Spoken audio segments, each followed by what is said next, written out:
C'est à Monsieur Pierre Le Borgne, rapporteur de la Commission des Affaires étrangères.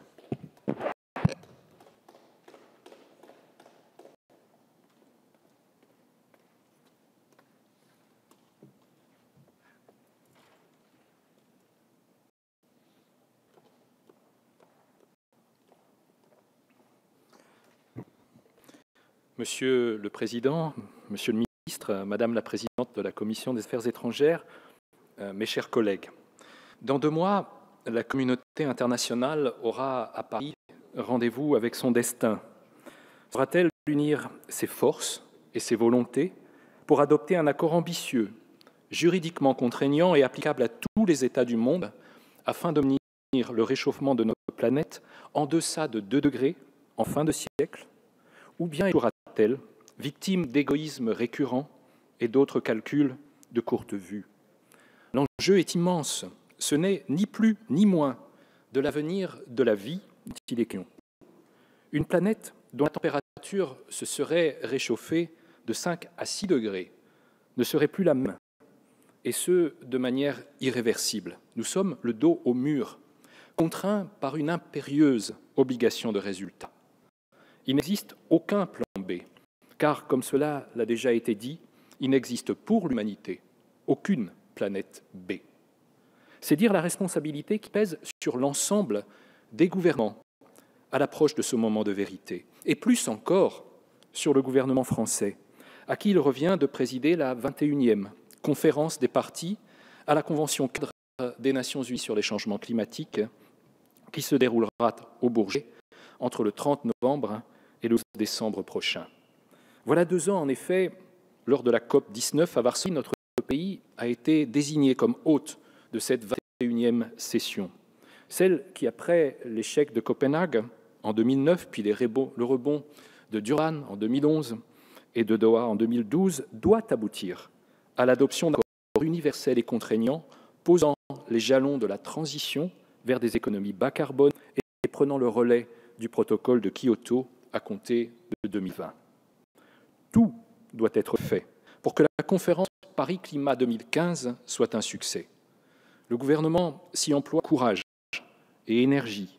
Je tiens à saluer ici l'engagement passionné et déterminant de Laurent Fabius et de Ségolène Royal. Notre Assemblée également se bat et travaille sous la houlette en particulier de notre collègue Jean-Paul Chanteguet, le président de la Commission du développement durable, que je salue aussi. Réussir la conférence Paris Climat 2015, cela requiert, outre le combat des idées et de la diplomatie, le vote du projet de loi autorisant la ratification de l'accord signé les 27 mars et 20 avril dernier entre la France et le secrétariat de la Convention cadre des Nations Unies sur les changements climatiques. C'est pour cela que nous sommes réunis ce matin dans l'hémicycle. La conférence Paris Climat 2015 est le plus grand événement diplomatique acquis en France et certainement aussi l'une des plus grandes conférences diplomatiques et climatiques jamais organisées. Ce sont au bas mot 40 000 participants qui sont attendus, parmi lesquels 20 000 personnes accréditées par les Nations Unies. L'organisation de la conférence est à la charge de la France, qui doit, pour ce faire, et le ministre l'a rappelé, respecter un cahier des charges exigeant, fixé par l'ONU.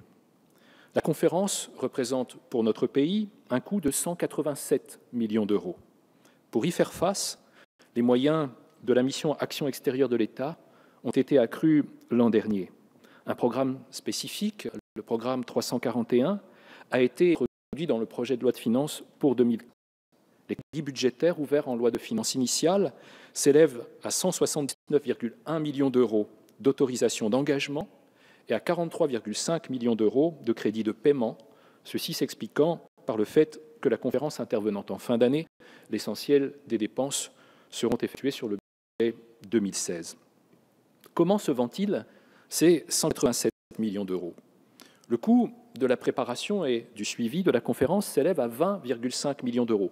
4 millions d'euros sont destinés à financer les dépenses liées aux réunions qui précéderont et qui suivront la conférence. 16,5 millions d'euros concernent les dépenses du secrétariat général, de l'équipe de négociation et de communication. Il est à noter, et le ministre l'a rappelé, que la France versera 6 millions d'euros au secrétariat de la conférence afin de compenser le surcoût et au fait que cette conférence se tient à Paris et non à Bonn, où se trouve le siège de l'organisation. Près de 85% des crédits engagés, soit 151 millions d'euros, couvrent l'ensemble des dépenses nécessaires au bon déroulement de la manifestation. La location du parc des expositions du Bourget coûte ainsi 13,2 millions d'euros. L'aménagement du village de la conférence, 51,1 millions d'euros. Le fonctionnement des espaces, 79,2 millions d'euros. Et les frais relatifs au transport et déplacements locaux, 7,2 millions d'euros. Des moyens non budgétaires sont également prévus. Le gouvernement entend couvrir 20% du coût de l'organisation de la conférence par des contributions financières de mécènes privés versées sur un fonds de concours rattaché au programme 341 qui devrait atteindre près de 3 millions d'euros. Des contributions en nature sont également attendues, contribuant de fait à une diminution de la dépense totale. Elles sont valorisées à hauteur de 13 millions d'euros et peuvent prendre diverses formes, comme des billets d'avion gratuits, comme la non-facturation de certaines prestations, comme la gestion gracieuse du nettoyage du site, et c'est important, ou bien encore la mise en place d'une flotte de véhicules électriques avec chauffeur pour compléter le schéma global de transport de la conférence. L'essentiel des dispositions de l'accord qui nous est soumis définissent les obligations du gouvernement français. Sont ainsi précisés dans le détail les moyens logistiques que le gouvernement doit mettre gratuitement à la disposition du secrétariat de la conférence. Un fonctionnaire de liaison doit être désigné pour mettre en œuvre avec le secrétariat l'ensemble des décisions en matière administrative personnelle. Il revient au gouvernement de fournir et de rémunérer le personnel local et le personnel technique placés sous l'autorité du secrétariat de la conférence. Le gouvernement doit également s'assurer que les espaces, les locaux, les équipements, les services fournis soient climatiquement neutres. À ce propos, notre pays entend être exemplaire et s'est notamment engagé dans une démarche de certification ISO 20121 qui permet aux organisateurs d'événements d'envergure d'intégrer le développement durable dans leurs activités. L'accord liste les personnes auxquelles la conférence est ouverte. Y auront accès, bien sûr, les représentants des parties à la Convention et au protocole, les représentants des États observateurs, ceux de l'Organisation des Nations Unies, de ses institutions spécialisées et de l'Agence internationale de l'énergie atomique, ainsi que les représentants des organisations ayant le statut d'observateur et toutes les autres personnes invitées par le secrétariat. Tous les participants accrédités jouissent de privilèges d'immunité s'appliquant autant aux réunions d'avant-session qu'à la conférence elle-même. Ces privilèges et immunités détaillés par le ministre consistent en somme en une immunité de juridiction ainsi qu'en diverses facilités, notamment pour l'entrée sur le territoire français. Les locaux de la conférence ont le statut de locaux des Nations Unies et à ce titre seront violables. L'accord comprend enfin des dispositions importantes en matière de sécurité. Il prévoit notamment les modalités de coordination entre le gouvernement français et le département de la Sûreté et de la Sécurité de l'Organisation des Nations Unies et répartit les responsabilités dans ce domaine entre l'ONU, pour ce qui concerne les locaux de la conférence eux-mêmes, et le gouvernement français à l'extérieur de ces locaux. Le règlement d'éventuels différends relatifs à l'approbation de l'accord est confié à une procédure d'arbitrage conforme aux règles de la Cour permanente d'arbitrage relatives à ce type de litige.